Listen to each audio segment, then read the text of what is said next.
We live in a day and age of technology where it does the thinking for you, whether that be with social media, where it kind of just tells you what to think, or with AI, where it just does all the thinking for you.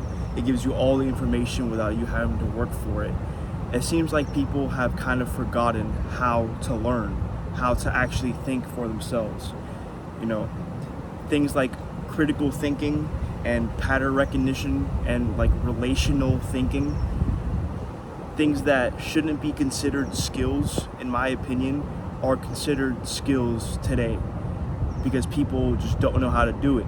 And if you are capable of doing it, somehow it puts you ahead. And I'm here to say that like thinking isn't hard. We are all capable of doing it. It's ingrained in nature for us human beings. And I'm gonna use this tree which I'm sitting in as an example. Because if I were to look at this tree in the downgraded version of learning today, which is just the regurgitation of information, I would be like, okay, this is a tree. You know, that right there is grass. That over there is a body of water. But if I were to actually kind of understand how a tree works, I was able to learn from it. Allow me to demonstrate. Well, this tree that I'm sitting in is pretty expansive. I'm able to sit in it, my fat ass. There's a bird's nest. There's actually an iguana right there. I didn't even notice that. But this tree is pretty big. I caught my phone. This tree is pretty big. But it didn't start that way. Obviously, it started as a seed, which sprouted. And this sprouted seed needed to feed itself over time. And over this period of time, it was able to grow into the tree which it is. And that kind of correlates to us humans, where if we want to get somewhere in life, it's just gonna take time. It's gonna take time. Not only is it gonna take time, but it's this coupled with the idea of just never giving up. Because if this tree stopped feeding itself, if it stopped trying to care for its basic needs, it would just have died and would have never gone to this big tree that it is now, right? Another thing is the fact that this tree, I don't know if you can really see, there's not really a tree, not necessarily anywhere close to it, but it has its own space. It's not being intertwined, its roots, with another tree. Its roots aren't entangled in thorns or anything else. It has its own space. And it needed this space in order to grow, because if its roots were intertwined with any other tree, it probably would not have grown to this expansive size that it is, or maybe it would not have done that as efficient as it could have. And once again, for us human beings, if we are really are to grow, we in a way need our own space. We need to isolate ourselves, because there's only so much learning and growing an individual can do when their community is clustered, when they're constantly surrounded by either distractions or just entertainment or other people, because solitude is necessary. And us human beings are naturally fond to be more efficient in growth when we are simply just focused on ourselves in isolation. And I learned that from a tree. And well, another thing is, what is the main focus of the tree? Well, the main focus of the tree is to keep itself alive by, getting water through the roots, by photosynthesizing through the leaves.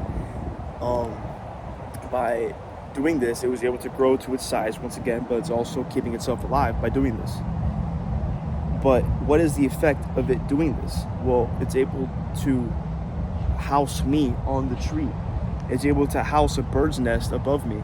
It's able to provide shade for people who are, harmed by the sunlight if they want rest.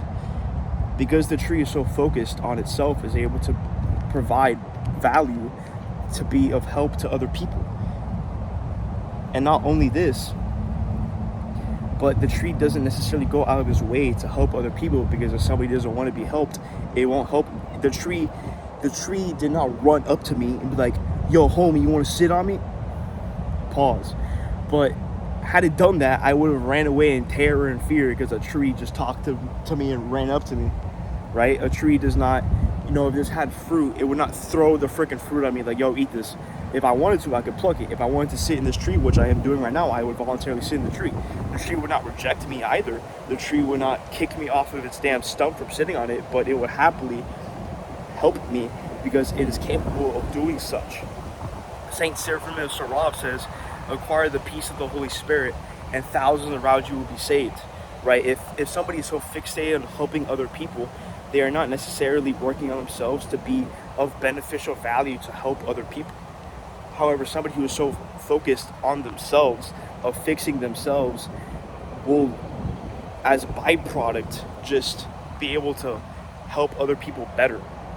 And not only this, but if somebody really wanted to be helped, they wouldn't deny them, and they would be of great help to this person, right?